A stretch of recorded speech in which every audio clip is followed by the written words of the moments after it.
Problem 8, we're working our way through chapter 14. So now we're looking at linear approximation and equations of tangent planes. So what do we have here? F of xy is x e to the y. So we want a tangent plane at the point 2, 0, 2. So we're given x and y here are 2 and 0, and we plug in 2 and 0, we get 2 for our output, so that z is 2. Okay, so we know we need a bunch of derivatives, so let's take some derivatives. The x derivative here is e to the y.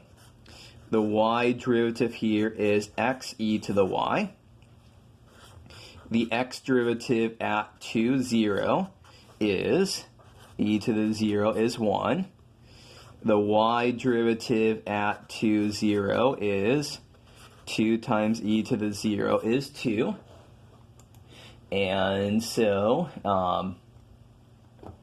then what do we, so we have two partial derivatives. Don't forget we also need the value of the actual function at 2, 0, which of course is 2.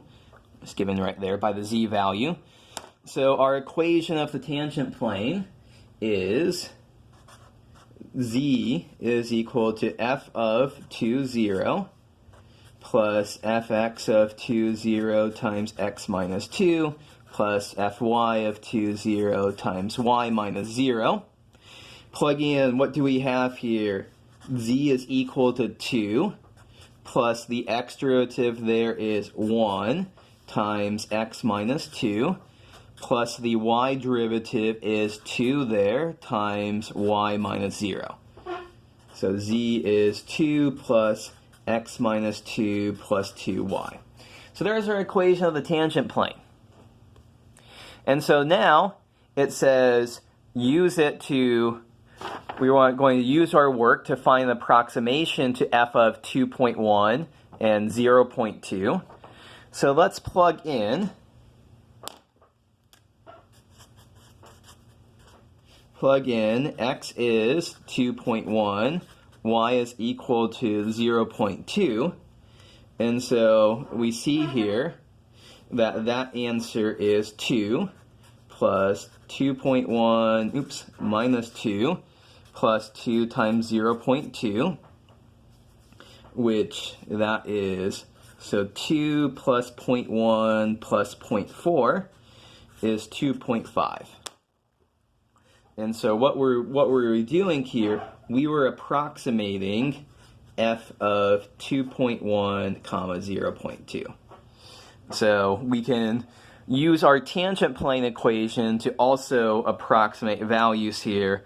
So you can check for yourself how close is 2.5 coming to the real value of, this is the real value of 2.1 times e to the 0.2, we're saying it should be close to 2.5.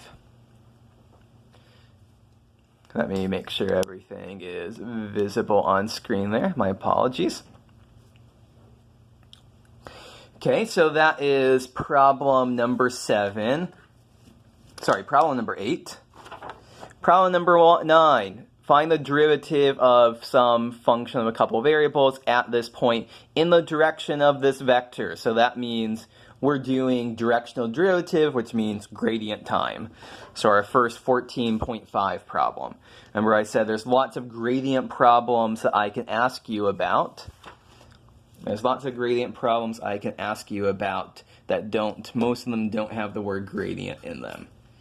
So f of x, y, z is cosine of xy plus e to the yz plus natural log of zx.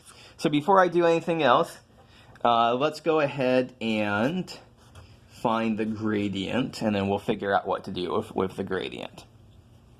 So taking the x derivative here, so the x derivative cosine of xy is minus y times sine of xy. So cosine, the derivative of that is minus sine, leave the inside alone, multiplied by the derivative of xy is y, plus 0 plus the derivative of natural log of zx would be z over zx, which that would simplify down to just 1 over x. Okay, second term, the y derivative would be minus x sine of xy, plus the y derivative here would be z e to the yz, and there's no y's over there, so the partial y derivative of that term would be 0.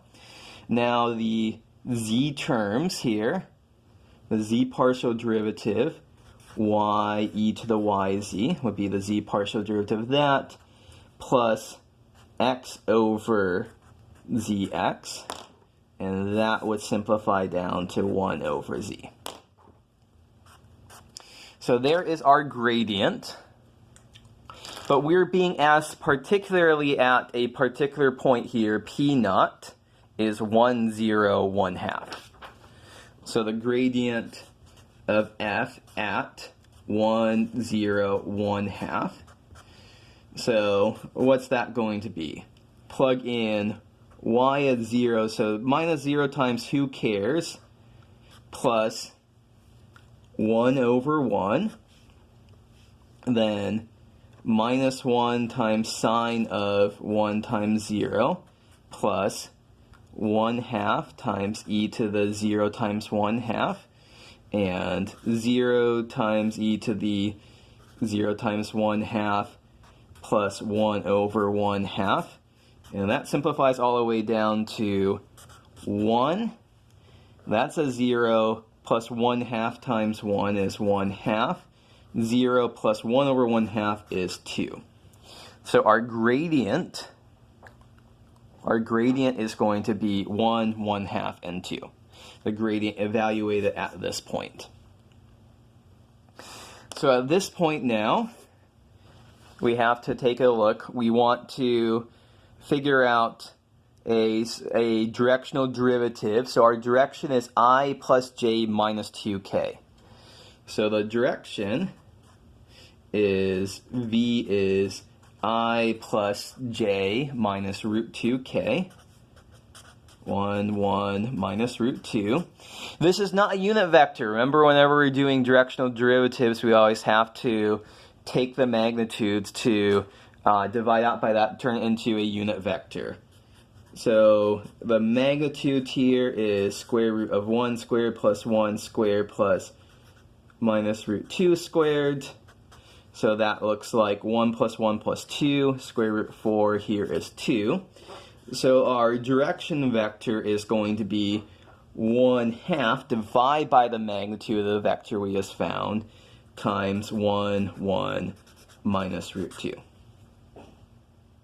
So that is our direction vector that we're going to have. And so now we are ready to start answering the questions that we have. So the first question, we want the directional derivative in the direction of u of f at the point P is equal to, our directional derivative formula tells us the gradient f at P dotted with u.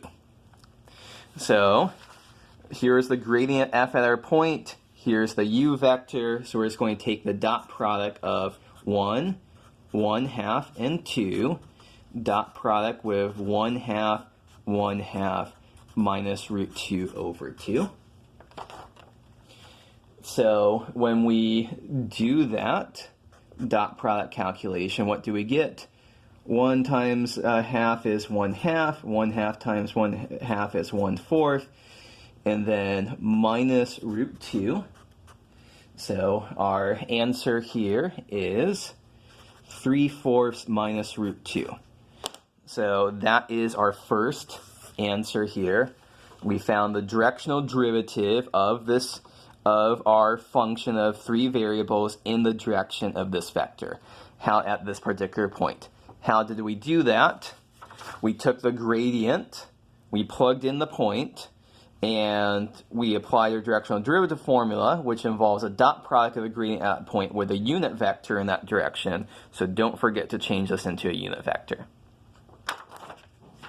Okay, let's see what else we're asked to do in this question. In what directions does f decrease most rapidly at p naught? So let's go back here. 1, 1/2, and 2. This is the gradient of f at p naught. This is the direction of most rapid increase. So this is how we go the fastest up the hill. How do we go the fastest down the hill? Just go in the opposite direction. So direction of most rapid decrease would be -1, -1/2, and -2. So we could potentially convert that to a unit vector we wanted to. I'll skip that detail here because there's one more thing we want to do here. Find equations for the tangent plane and normal line to this surface at p naught. So find tangent plane and normal line at our point p naught. So this is a great question because there's so many different things that are going on in this question. You look at something different for each part of this. So tangent plane, what do we need for that?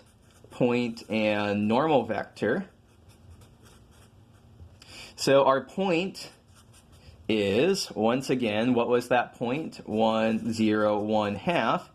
And the normal vector is going to be the gradient of f at that point.